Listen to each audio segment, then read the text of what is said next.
Good morning friends. છેવટે આપણે ટેક્સ્ટબુકમાં unit 3 lesson વિશે વાંચ્યું અને જેનું નામ હતું વોટ વર યુ ડુઈંગ. બરાબર છે.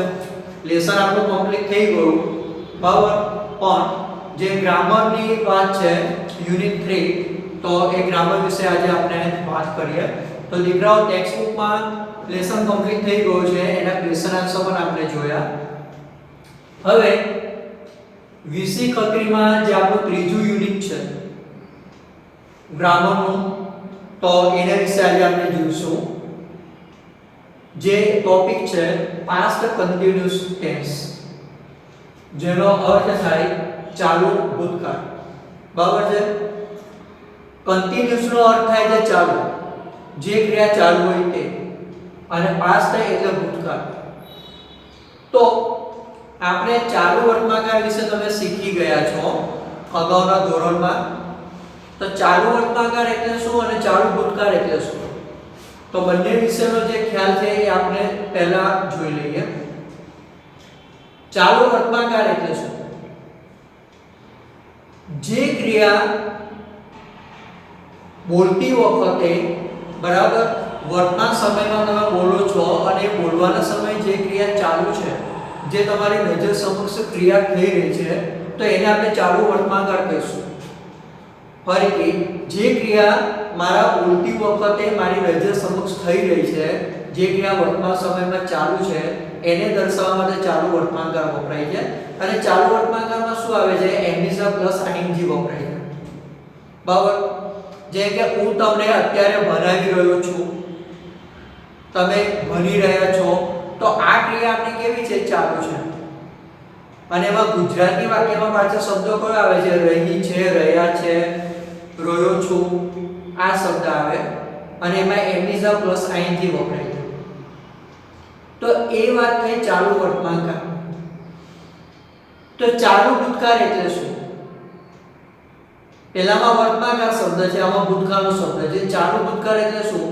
તો જે ક્રિયા ભૂતકાળમાં અમુક ચોક્કસ સમયે ચાલુ હતી, ફરીથી સાંભળજો, જે ક્રિયા ભૂતકાળમાં અમુક ચોક્કસ સમયે ચાલુ હતી એવું મારે દર્શાવવું હોય, તો એના માટે ચાલુ ભૂતકાળનો ઉપયોગ થાય છે, જેને અંગ્રેજીમાં આપણે પાસ્ટ કન્ટિન્યુઅસ ટેન્સ કહીએ છીએ. ચાલુ વર્તમાનકાળમાં એમિઝા પ્લસ આઈએનજી આવે છે, તો ચાલુ ભૂતકાળમાં વોઝ પ્લસ આઈએનજી વાળું ક્રિયાપદ આવે છે. ફરક કયો છે? ટુ બી નું રૂપ તમારું ચેન્જ થઈ જશે. પહેલામાં વર્તમાનકાળમાં એમિઝા આવશે, તો એની જગ્યા પર આમાં વોઝ આવશે, અને આઈએનજી વાળું ક્રિયાપદ બંનેમાં આવશે. ચાલુ વર્તમાનકાળમાં પણ આવશે અને ચાલુ ભૂતકાળમાં પણ આવશે. જ્યારે પણ આપણે કન્ટિન્યુઅસ ની વાત કરીએ છીએ, જ્યારે પણ ચાલુ શબ્દ આવે છે, ત્યારે દીકરાઓ એક વસ્તુ યાદ રાખો, તમારું ક્રિયાપદ ઓલવેઝ આઈએનજી વાળું જ આવે. જે ક્રિયાપદ હોય એને આઈએનજી તમારે લગાડવાનું છે. ફક્ત એની પહેલા જે ટુ બી ના રૂપ આવે છે એ ચેન્જ થશે. વર્તમાનકાળમાં એમિઝા બોલાય છે અને ભૂતકાળમાં વોઝ બોલાય છે. બરાબર છે. તો આજે નોંધ છે એ હું ફરીથી બોલું છું. જે ક્રિયા ભૂતકાળમાં અમુક ચોક્કસ સમયે ચાલુ હતી એ દર્શાવવા માટે ચાલુ ભૂતકાળનો ઉપયોગ થાય છે, જેમાં વોઝ પ્લસ આઈએનજી વાળું ક્રિયાપદ વપરાય છે. બરાબર છે. હવે પ્રશ્ન એ ઉભો થાય કે મારે વોઝ કોની સાથે વપરાય અને વર કોની સાથે વપરાય? બરાબર છે. કારણ કે આ વસ્તુ પણ આપણને આવડવી જોઈએ. જ્યારે તમે વાક્ય બનાવશો ત્યારે વિચાર થાય કે સર મારે વોઝ લખવું કે વર. તો આ તમારે ધ્યાનમાં રાખવાનું છે. જો તમારું કર્તા અથવા જો કર્તા તરીકે આઈ, હી, સી કે ઈટ હોય, તો એમાં મારે વોઝ પ્લસ આઈએનજી વાળું ક્રિયાપદ લખવાનું છે.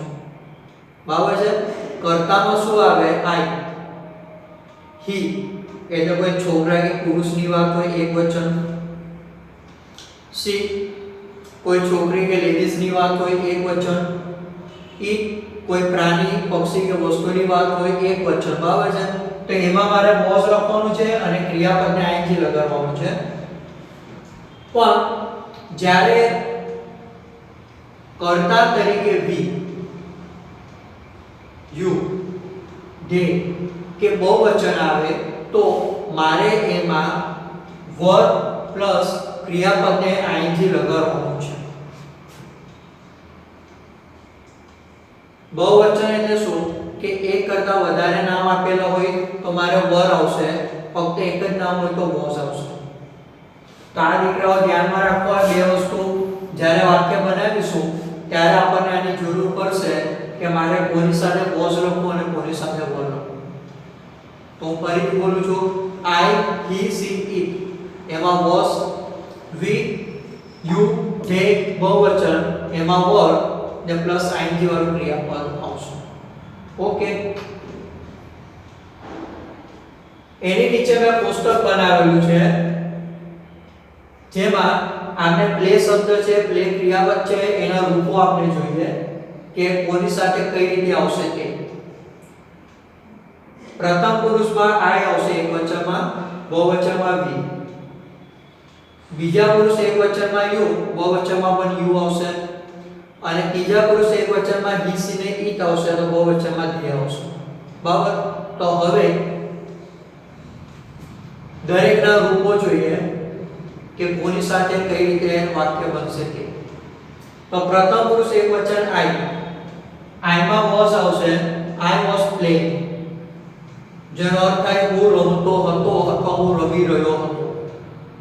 આમાં મારે બધામાં પાછળ હતો શબ્દ બોલવાનું છે કારણ કે ક્રિયા ચાલુ છે, ભૂતકાળની વાત છે, ચાલુ ભૂતકાળ. જેવી રીતે વર્તમાનકાળમાં હું ભણાવી રહ્યો છું, હું દોડી રહ્યો છું, હું ટીવી જોઈ રહ્યો છું, હું વાંચી રહ્યો છું, એમ તમે બોલો છો વર્તમાનકાળમાં, ચાલુ વર્તમાનકાળમાં. તો એવી રીતે ચાલુ ભૂતકાળમાં મારે હું વાંચતો હતો, હું રમતો હતો અથવા હું રમી રહ્યો હતો, હું ગૃહ કાર્ય કરતો હતો અથવા કરી રહ્યો હતો, બરાબર, હું ટીવી જોઈ રહ્યો હતો. તો આ પ્રમાણેના શબ્દ મારે ગુજરાતીમાં પાછળ આવશે, એ ધ્યાનમાં રાખો. બરાબર છે? આઈ વોઝ પ્લેઇંગ, હું રમતો હતો અથવા હું રમી રહ્યો હતો. બહુવચનમાં વી વર પ્લેઇંગ, અમે રમતા હતા, અમે રમી રહ્યા હતા, એમ આવશે. બીજો પુરુષ એકવચનમાં યુ, યુમાં વર આવશે, યુ વર પ્લેઇંગ. એકવચનમાં શું બોલાશે? તું, તું રમતો હતો. જ્યારે બહુવચનમાં યુ વર પ્લેઇંગ, તમે રમતા હતા. એકવચનમાં તું બોલાશે, બહુવચનમાં તમે આવશે. બરાબર છે? ત્રીજા પુરુષમાં હી, સી અને ઇટ આવશે. હી વોઝ પ્લેઇંગ, તે રમતો હતો. હી પુરુષ છોકરા માટે વપરાશે. સી વોઝ પ્લેઇંગ, તે રમતી હતી. છોકરી લેડીઝ માટે વપરાશે એકવચન. ઇટ વોઝ પ્લેઇંગ, ઇટ એ પ્રાણી પક્ષી અને વસ્તુ માટે આવશે, તે રમતું હતું. તો આ ત્રણેયમાં વોઝ આવશે અને ત્રણેયનું બહુવચન એક જ થાય છે. ને બહુવચનમાં ઓલવેઝ વર આવશે. ધે વર પ્લેઇંગ, તેઓ રમતા. તો જ્યારે આપણે બહુવચનની વાત કરીએ તો બહુવચનમાં તો તમારે વર શબ્દ જ લખવાનું છે, એમાં કંઈ વિચારવાનું નથી. વી, યુ અને તે, એમાં વર આવશે. જ્યારે એકવચનની વાત કરો છો ત્યારે આઈ, હી, સી અને ઇટ એમાં વોઝ આવશે, યુ માં વર આવશે. બરાબર છે? તો આ જે કોષ્ટક છે એ કોષ્ટકને આધારે તમને ખ્યાલ આવશે કે મારે કોની સાથે કયો શબ્દ. ઓકે, ને એક વસ્તુ દીકરા યાદ રાખજો કે આમાં ગુજરાતી વાક્યમાં ઓળખવા માટે પાછળ એક શબ્દ આવશે, રમતો હતો કે રમી રહ્યો હતો, વાંચતો હતો અથવા વાંચી રહ્યો હતો, જોઈ રહ્યો હતો, ગૃહ કાર્ય કરતો હતો અથવા કરી રહ્યો હતો. બરાબર? એવા શબ્દ આવશે એટલે એના પછી આપણને ખ્યાલ આવશે કે આ ક્રિયા ભૂતકાળમાં ચાલુ હતી. બરાબર છે? એના પછી આપણને ચાલુ ભૂતકાળને ઓળખવા માટે કયા શબ્દ આવે? દરેક ટેન્સની અંદર ઓળખવા માટેના શબ્દો હોય અને ઓળખવાના શબ્દ તમે યાદ રાખો તો એ તમને ઈઝી બની જાય, કારણ કે ફિલ ઇન ધ બ્લેન્ક્સ માં આવે તો એમાં તમને શબ્દ આપેલું હોય તો તમને ખ્યાલ આવે કે મારે કયું રૂપ લખવાનું છે. બરાબર? જેવી રીતે આપણે ચાલુ વર્તમાનકાળની વાત કરીએ, પ્રેઝન્ટ કન્ટિન્યુઅસ ટેન્સ, તો ચાલુ વર્તમાનકાળમાં દીકરાઓ તમને ખબર છે એમાં ઓળખવા માટે કયા શબ્દ આવે? નાઉ, લિસન, વોચ, લુક, બરાબર છે, સી. તો આ બધા શબ્દ આવે એનામાંથી તમને ખ્યાલ આવે કે હા ચાલુ વર્તમાનકાળની વાત છે ને એમાં તમે એમિઝા પ્લસ આઈએનજી લખો છો. તો એવી જ રીતે ચાલુ ભૂતકાળમાં ઓળખવા માટે એવા કયા શબ્દ છે જેનામાંથી મને ખબર પડે કે આ પાસ્ટ કન્ટિન્યુઅસ ટેન્સની વાત છે? તો એમાં દીકરાઓ શબ્દ આવશે ધેન, THEN, અથવા એટ ધેટ ટાઈમ, જેનો અર્થ થાય તે સમયે અથવા તે વખતે. આ બંને સમાન જ છે, એમાંથી કોઈ પણ શબ્દ તમે લખી શકો છો. પણ હવે દીકરાઓ માની લો હવે આમાં ધેટની જગ્યામાં હું ધીસ લખી દઉં, એટ ધીસ ટાઈમ, તેનો શું થાય? આ સમય. સાંભળજો, હું એટ ધીસ ટાઈમ બોલું તો આ સમયે અને એ ચાલુ વર્તમાનકાળ થઈ જશે, પણ હું એટ ધેટ ટાઈમ લખું તે સમયે તો એ ચાલુ ભૂતકાળ થઈ જશે. તો આજે નજીવો ફરક છે એને લીધે તમારું આખું વાક્ય ચેન્જ થઈ જશે, રચના ચેન્જ થઈ જશે. બરાબર છે? ચાલો બીજું, at 9 pm yesterday, ગઈકાલે રાત્રે 9 વાગે. સમય પ્લસ ભૂતકાળ દર્શક શબ્દ. હવે આમાં ઓળખવા માટેનો બીજો શબ્દ કયો છે કે તમને સમય આપેલો હોય અને એની સાથે ભૂતકાળનો શબ્દ હોય. એટલે કે ગઈકાલે 9 વાગે, ગઈકાલે સવારે 8 વાગે, ગઈકાલે રાત્રે 10 વાગે. બરાબર? તો આ પ્રમાણે તમને ભૂતકાળનો શબ્દ આપેલો હોય અને સમય બંને આપેલું હોય તો એ તમારો ચાલુ ભૂતકાળની અંદર આવે, કારણ કે ચોક્કસ સમયની વાત છે. બરાબર? ફક્ત યસ્ટરડે આપેલું હોય તો એ તમારું સાદું ભૂતકાળ થઈ જાય. સાંભળજો, યસ્ટરડે છે, લાસ્ટ નાઇટ છે, લાસ્ટ વીક છે, લાસ્ટ મંથ છે, તો આ બધા શબ્દ સાદા ભૂતકાળમાં આવે અને એમાં ક્રિયાપદનું ફક્ત પાસ્ટ ટેન્સ આવે છે, એમાં આઈએનજી વાળું રૂપ નથી આવતું, ઈડી વાળું રૂપ આવે છે. બરાબર? પણ જ્યારે તમને યસ્ટરડે ની સાથે સમય આપેલો હોય, લાસ્ટ નાઇટ એની સાથે સમય આપેલો હોય તો એ તમારી રચના ચાલુ ભૂતકાળની થઈ જાય, પાસ્ટ કન્ટિન્યુઅસ ટેન્સની થઈ જાય અને એમાં વોઝ પ્લસ આઈએનજી લખવાનું. ખ્યાલ આવે છે? તો દીકરાઓ આ વસ્તુ ધ્યાનમાં રાખો. પહેલા ઓળખવાનો શબ્દ ધેન અથવા એટ ધેટ ટાઈમ, બીજો ભૂતકાળને લગતો શબ્દ અને સમય બંને આપેલું હોય તે, અને એના પછી છે વેન. વેન શબ્દનો અર્થ તમને ધ્યાનમાં હોય તો આપણે શરૂઆતના પહેલા યુનિટમાં જોયો તો જ્યારે ત્યારે. બરાબર છે? તો વેન વાળું વાક્ય મોટે ભાગે સાદા ભૂતકાળમાં આવશે, એટલે કે ક્રિયાપદનું ઈડી વાળું રૂપ. બરાબર? અને પાછળના વાક્યમાં ચાલુ ભૂતકાળ વપરાય છે, વોઝ પ્લસ આઈએનજી. તો આ જે શબ્દ છે ઓળખવાના એ તમે ધ્યાનમાં રાખો, કારણ કે ખાલી જગ્યામાં તમને આપેલું હોય તો તમને ધ્યાનમાં આવે કે મારે ચાલુ ભૂતકાળની ખાલી જગ્યા છે અને મારે એનું રૂપ લખવાનું. બરાબર છે? તો આ ઓળખવાના શબ્દ યાદ રાખો. હવે એના પછી વાક્ય રચનાની વાત છે કે વાક્ય મારું કઈ રીતે બને, હકાર, નકાર અને પ્રશ્નાર્થ વાક્ય. બરાબર છે? તો આમ જોવા જઈએ તો રચના એની ખૂબ જ સિમ્પલ છે. કર્તા, બાજુમાં વોઝ, બાજુમાં આઈએનજી વાળું ક્રિયાપદ અને અન્ય જે પણ ઓળખવાના શબ્દો હોય ધેન કે યસ્ટરડે, 9 pm જે આપેલું હોય તે.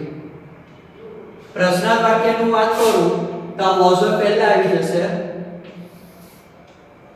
વોઝ પહેલા આવશે, કર્તા પછી થઈ જશે પછી આઈએનજી વાળું ક્રિયાપદ અને અન્ય ને પાછો મારો પ્રશ્નાર્થની નિશાની આવશે. ખ્યાલ આવે છે?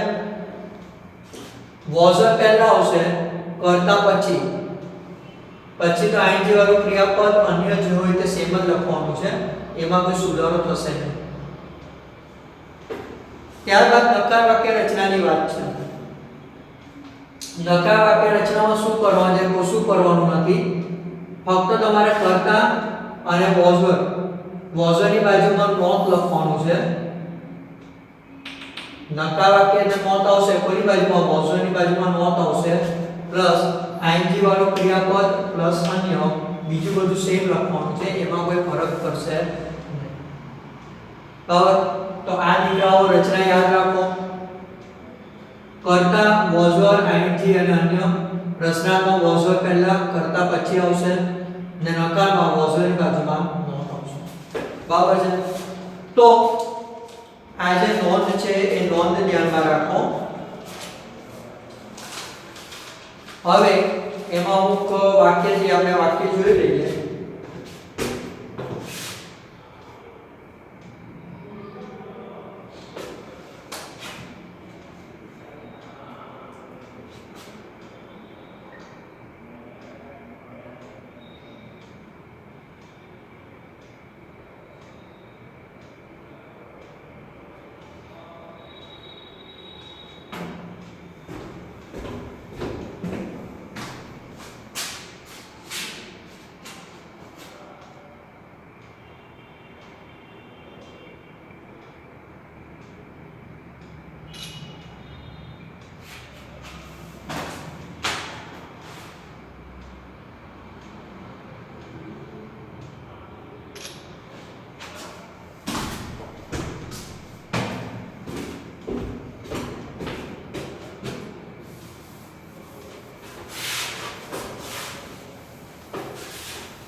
ચાલો હવે વાક્ય રચના આપણે જોઈ.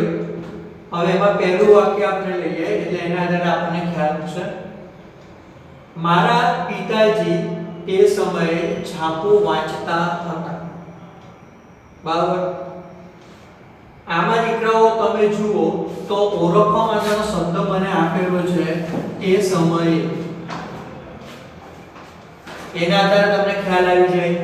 બીજું તમે પાછળનો શબ્દ જુઓ, વાંચતા હતા અથવા વાંચી રહ્યા હતા. બરાબર? આ બેમાંથી કોઈ પણ શબ્દ તમને આપેલો હોય તો એના આધારે ખ્યાલ આવે કે આ ક્રિયા ચાલુ ભૂતકાળની છે. મારા પિતાજી તે સમયે છાપું વાંચતા હતા. પિતાજીની છાપું વાંચવાની ક્રિયા ચાલુ હતી ભૂતકાળમાં. બરાબર છે? તે સમય પણ મને આપેલું છે. ચાલો એના આધારે આપણે વાક્ય બનાવીએ. સૌથી પહેલા કર્તા માય ફાધર આવશે.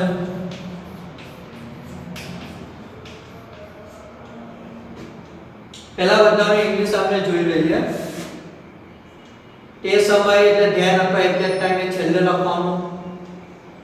છાપો ઓન ન્યૂઝપેપર. વાંચતા હતા, વાંચો એટલે રીડ. ને ચાલુ ભૂતકાળની વાત છે તો વોઝ પ્લસ આઈએનજી આવશે. માય ફાધર છે એક વચન છે હી, હીમાં શું આવશે? વોઝ. ને ક્રિયાપદ શોધવા લઈ જવાનું. ક્રિયાપદ છેલ્લે આવે. વાંચતા હતા, વાંચો એટલે રીડ, અને એનું આવશે આઈએનજી રીડિંગ. માય ફાધર એની સાથે વોઝ આવશે, અને વોઝ પ્લસ આઈએનજી મારે સાથે જ લખવાનું છે. નેગેટિવ વાક્ય હોય તો વચ્ચે નોટ આવી જાય. બરાબર છે? અને પ્રશ્નાર્થ વાક્ય હોય તેમાં છૂટું લખાય. વોઝર અને આઈએનજી ની વચ્ચે કરતા આવી જશે. બરાબર છે? My father was reading a newspaper. તે સમયે એટલે આપણે લખીશું ધ્યાન અથવા એડજસ્ટ ટાઈમ. હવે આ વાક્યને આપણે પ્રશ્નાર્થ બનાવીએ. તો પ્રશ્નાર્થમાં વોઝ પહેલા આવી જશે અને માય ફાધર પાછળ લખવાનું. was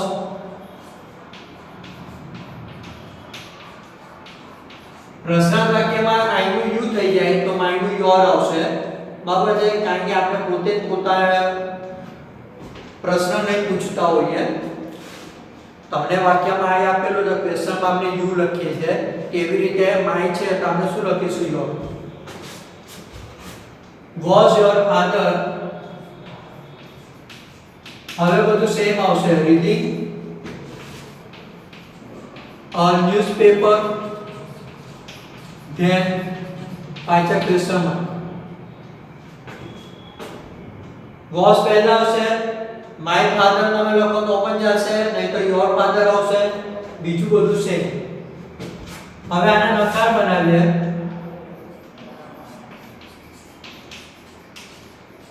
નકારમાં કશું કરવાનું નથી was ની બાજુમાં not લખી દેવાનું છે બીજું બધું સેમ લખવાનું છે my father was not reading a newspaper then પાછો full stop બરાબર આપણે વિધાન પ્રશ્નાર્થ અને નકાર વાક્યની વાત જોઈ વિધાન વાક્યમાં was or અને ing સાથે આવશે પ્રશ્નાર્થ વાક્યમાં was or અને ing ની વચ્ચે કર્તા આવી જશે ને જ્યારે નકાર વાક્યમાં was or અને ing ની વચ્ચે not આવશે બરાબર છે ચાલો બીજું વાક્ય જોઈએ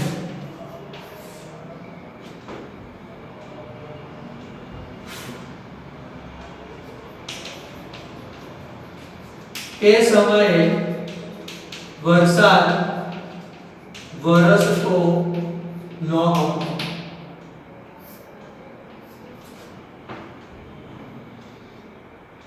તે સમયે વરસાદ વરસતો ન હતો તે સમયે આપેલું છે એટલે ખ્યાલ આવી જાય ચાલુ ભૂતકાળની વાત છે ને વાક્યમાં તમે વાંચો કે તે સમયે વરસાદ વરસતો ન હતો બરાબર ચાલુ ભૂતકાળની વાત છે ભૂતકાળમાં ક્રિયા ચાલુ છે ચાલો પહેલા દરેકનું ઇંગ્લિશ એ સમય એટલે ધ્યાન અથવા એક્ઝેક્ટ ટાઈમ આવશે વરસાદ વરસવો એટલે રેન બરાબર ન હતો નકાર વાક્ય છે તો નોટ આવશે અને દીકરાઓ જ્યારે વરસાદ વરસવાની વાત હોય ત્યારે એમાં મારે શરૂઆત શાની થાય ઈટ શબ્દથી કારણ કે આમાં મને કોઈ કર્તા આપ્યું નથી કર્તા એટલે કોઈ નામ આપેલું નથી કે જે તમે લખી શકો તો મારે વાક્ય શાનાથી ચાલુ થાય ઈટ શબ્દથી ચાલુ કરવાનું ઈટની સાથે શું આવશે was યાદ કરો I he she it એમાં was આવશે ચાલો it was નકાર છે તો નોટ આવશે અને ક્રિયાપદ મારું કહું છે વરસાદ વરસવો રેન નું શું આવશે raining it was not raining at that time લખો અથવા ધ્યાન લખો બેમાંથી જે લખો તે બંનેનો અર્થ same it was not raining at that time અથવા ધ્યાન થયું was અને ing ની વચ્ચે નોટ આવશે ચાલો ત્રીજું વાક્ય ગઈકાલે રાત્રે 9 વાગ્યે અમે અમારું રાત્રિનું ભોજન લઈ રહ્યા હતા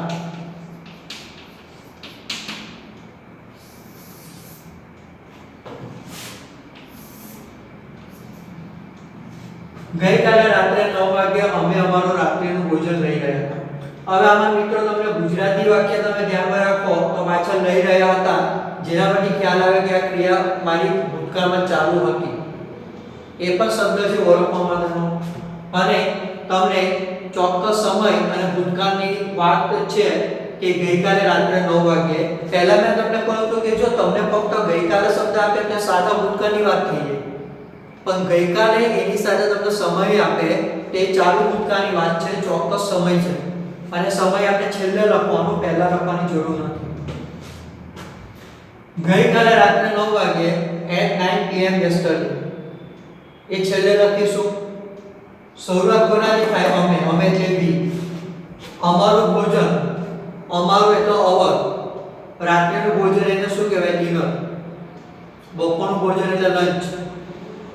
ને લઈ રહ્યા હતા ટુ ટેક, ટેક એટલે લેવું. બરાબર છે? તો હવે આપણે વાક્ય બનાવીએ. કોનાથી શરૂઆત થાય? અમે એટલે વી. વીમાં વોઝ આવશે કે verb? Verb. I, he, she, ઇટમાં વોઝ આવશે. વી, યુ, ધેમ ની અંદર વર્બ આવશે.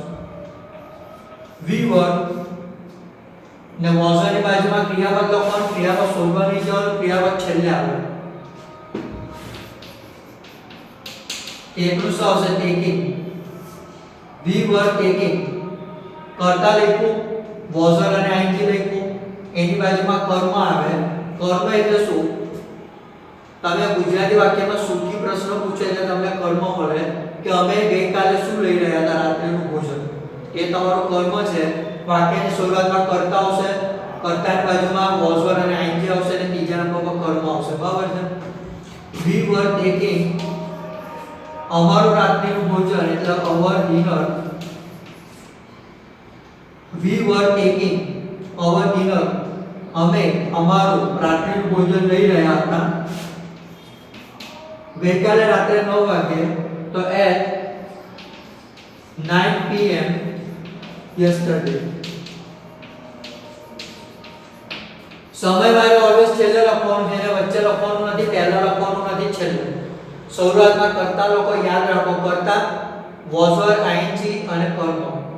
ને પછી જે તમારો સમય છે જે વધારાનો છે તે. બરાબર? We were taking our dinner at 9 pm yesterday. ખ્યાલ આવ્યો? ચોથું વાક્ય, બાળકો ગઈકાલે સાંજે 6 વાગે ક્રિકેટ રમતા હતા. ચાલો હવે આમાં દીકરાઓ ઓળખવાનો શબ્દ તમને ગઈકાલે સાંજે 6 વાગે ચોક્કસ સમય આપેલો છે અને ક્રિકેટ રમતા હતા. રમવાની ક્રિયા ભૂતકાળમાં ચાલુ છે, ચાલુ ભૂતકાળ. બરાબર છે? બાળકો ધ ચિલ્ડ્રન, બહુવચન છે એટલે વર આવશે અને વોઝની બાજુમાં ક્રિયાપદ, ક્રિયાપદ છેલ્લે આવે. રમવું એટલે પ્લે, એનું શું આવશે? Playing. The children were playing. ચાલો મેં આ કરતા લખ્યું, એની બાજુમાં was પ્લસ આઈએનજી એટલે ક્રિયાપદ લખ્યું. કરતા, ક્રિયાપદ અને કર્મ. ગુજરાતી વાક્યમાં શ્રુતિ પ્રશ્ન પૂછે તો તમને કર્મ મળશે. બાળકો શું રમતા હતા? Cricket. The children were playing cricket at 6 pm yesterday. આ થયો સમય. The children were playing cricket at 6 pm yesterday. કરતા આવે, બાજુમાં ક્રિયાપદ, બાજુમાં કર્મ અને છેલ્લે અન્ય સમય જે હોય તે. બરાબર? તો દીકરાઓ આટલા જે વાક્ય છે બરાબર, એની રચના, ઓળખવાના શબ્દ એ બરાબર ધ્યાનમાં રાખો. વાક્યની પ્રેક્ટિસ કરો, વાક્ય જેવું લખવાનું છે એ જુઓ. બરાબર? આ ટોપિક ઈઝી જ છે. ચાલુ ભૂતકાળ, જે ક્રિયા ભૂતકાળમાં ચાલુ હતી એને દર્શાવવા ચાલુ ભૂતકાળ વપરાય. વોઝ પ્લસ આઈએનજી આવશે તો એની વાક્ય રચના, નોંધ, ઓળખવાના શબ્દ અને વાક્ય. બરાબર છે? આટલી વસ્તુ ધ્યાનમાં રાખો. બીજા વાક્ય એના પછીના લેક્ચરમાં આપણે જોઈશું. બરાબર છે? Okay, bye, have a nice day.